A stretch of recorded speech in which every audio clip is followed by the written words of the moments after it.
ವೀಕ್ಷಕರೇ ನಮಸ್ಕಾರ. ಸುವರ್ಣ ಡಿಜಿಟಲ್ಗೆ ಸ್ವಾಗತ. ನಾನು ರಾಘವೇಂದ್ರ ಗುಡಿ. ನನ್ನ ಜೊತೆಯಲ್ಲಿದ್ದಾರೆ the man of the moment. ಬೆಂಗಳೂರನ್ನು ಕ್ಲೀನಪ್ ಮಾಡಬೇಕು ಅಂತ ಡಿಸೈಡ್ ಮಾಡಿ ಬಹುತೇಕವಾಗಿ ಸಾಕಷ್ಟು ಸರ್ಕಾರಗಳಿಗೆ ಆಗದೇ ಇರುವಂಥ ಒಂದು ನಿರ್ಧಾರವನ್ನು ತೆಗೆದುಕೊಂಡಂಥವ್ರು. ಈಗ ಫ್ರೀಡಮ್ ಹಬ್ಬ ಬೇರೆ ಮಾಡ್ತಾ ಇದ್ದಾರೆ. ನಾವೀಗ ವಿಧಾನಸೌಧದ ಹತ್ರನೇ ಇದ್ದೀವಿ, ವಿಧಾನಸೌಧದ ಮುಂದೆ ನಿಂತಿದ್ದೀವಿ. ಸರ್, ಏನಿದು ಫ್ರೀಡಮ್ ಹಬ್ಬ? ಬೆಂಗಳೂರಿನಲ್ಲಿ ಇಲ್ಲಿ ಇರುವಂಥ ಎಲ್ಲ ಜನಗಳು ಕೂಡ ನಮ್ಮ ಇಂಡಿಪೆಂಡೆನ್ಸ್ ಡೇಯನ್ನು ಅವರೇ ಸೆಲೆಬ್ರೇಟ್ ಮಾಡುವ ಹಾಗೆ ಆಗಬೇಕು. ಸಾಮಾನ್ಯವಾಗಿ ಸರ್ಕಾರ ಪ್ರೋಗ್ರಾಮ್ ಆರ್ಗನೈಸ್ ಮಾಡುತ್ತೆ, ಅದು ಬಟ್ ಭಾಳ ಒಂದು ಸಿಸ್ಟಮ್ಯಾಟಿಕ್ ಇರುತ್ತೆ.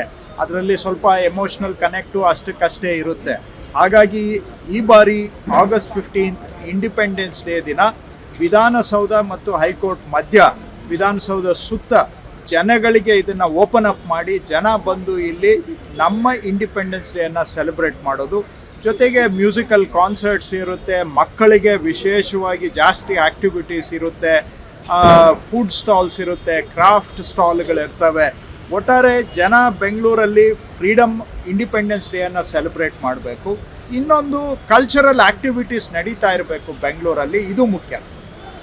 ಸರ್, ಈಗ ನಿಮಗೆ ಫ್ರೀಡಮ್ ಅಂದ್ರೆ ಏನು? ನಾನು ಯಾರನ್ನ ಬೇಕಾದರೂ ಎಲ್ಲಿ ಬೇಕಾದರೂ ಪ್ರಶ್ನೆ ಮಾಡೋ ಹಕ್ಕು ನನಗೆ ಫ್ರೀಡಮ್ ಕೊಟ್ಟಿದೆ. ಆದರೆ ಫ್ರೀಡಮ್ ಅಂತ ಹೇಳಿದರೆ ಬರೀ ಇರ್ರೆಸ್ಪಾನ್ಸಿಬಿಲಿಟಿ ಅಲ್ಲ. ಫ್ರೀಡಮ್ ಇರಬೇಕು ಅಂತ ಹೇಳಿದ್ರೆ ನಾವೆಲ್ಲ ಜವಾಬ್ದಾರಿಯಿಂದ ನಡ್ಕೋಬೇಕು. ಸೊ ಫ್ರೀಡಮ್ ಅಂದರೆ ರೈಟ್ಸು ಇದೆ, ಅದರ ಜೊತೆಗೆ ನಮ್ಮ ಡ್ಯೂಟೀಸು ಕೂಡ ಇದೆ. ಎರಡೂ ಸೇರಿದ್ರೇ ಫ್ರೀಡಮ್ ಆಗೋದು. ಸರ್, ಇವರ ಟೂ ಬ್ಯೂಸಿ ಮ್ಯಾನ್ ನಮಗೂ ಕೂಡ ಗೊತ್ತು. ನನ್ನ ಕೊನೆಯ ಪ್ರಶ್ನೆ, ಒಟ್ಟಾರೆ ಈ ಬೆಂಗಳೂರು ಬಗ್ಗೆ ನಿಮ್ಮ ಕನಸುಗಳು? ಬೆಂಗಳೂರಲ್ಲಿ ಸಿಂಪಲ್ ಆಗಿ ಒಂದು ಸೆಂಟೆನ್ಸಲ್ಲಿ ಹೇಳೋದಾದರೆ, ಬೆಂಗಳೂರಲ್ಲಿ ವಾಸ ಮಾಡುವ ಜನಗಳಿಗೆ ಜೀವನ ಗುಣಮಟ್ಟ ಸುಧಾರಣೆ ಆಗಬೇಕು. ನಾನು ಬೇರೆ ಅದು ಇದು ಹೇಳಲಿಕ್ಕೆ ಹೋಗೋದಿಲ್ಲ. ಇಲ್ಲಿ ಯಾರು ಜನ ಇಲ್ಲಿ ಬೆಂಗಳೂರಲ್ಲಿ ವಾಸ ಮಾಡ್ತಾ ಇದ್ದಾರೆ ಅವರ ಕ್ವಾಲಿಟಿ ಆಫ್ ಲೈಫ್ ಇಂಪ್ರೂವ್ ಆಗಬೇಕು. ವೀಕ್ಷಕರೇ, ನೋಡಿದ್ರಲ್ಲ, ಒಂದು ಚಿಕ್ಕದಾದಂಥ ಚೊಕ್ಕದಾದಂಥ ಮಾತುಕತೆ.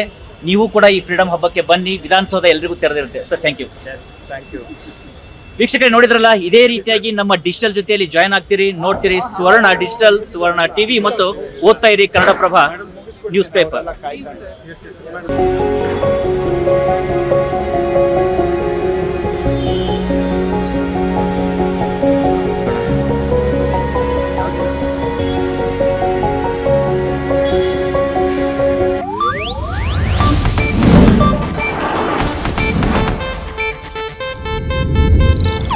ಇದು ಏಷ್ಯಾನೆಟ್ ನ್ಯೂಸ್ ನೆಟ್ವರ್ಕ್ ಪ್ರಸ್ತುತಿ.